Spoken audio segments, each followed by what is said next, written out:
চলো আজকে একটা ক্রিস্পি চিলি কর্নের রেসিপি দেখে নেওয়া যাক। তো প্রথমেই গরম জলে কর্নগুলোকে ভালো করে বয়েল করে নিতে হবে।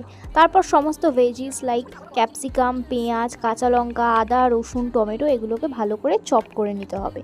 এরপর যে কর্নগুলো আমরা বয়েল করে নিলাম তার মধ্যে অল্প ময়দা, একটু কর্নফ্লাওয়ার, একটু নুন এবং একটু লঙ্কা গুঁড়ো দিয়ে ভালো করে মেখে নিতে হবে এবং তার মধ্যে সামান্য জলও অ্যাড করতে পারে।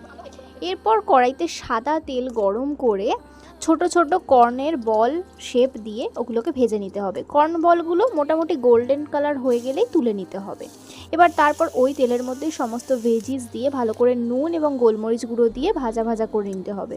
তারপর সবজিটা মোটামুটি সেদ্ধ হয়ে গেলে তার মধ্যে সয়া সস, চিলি সস এবং টমেটো সস ভালো করে মিক্সড করে দিয়ে দিলেই আমাদের কিন্তু ক্রিস্পি চিলি কর্নের রেসিপি একদম রেডি।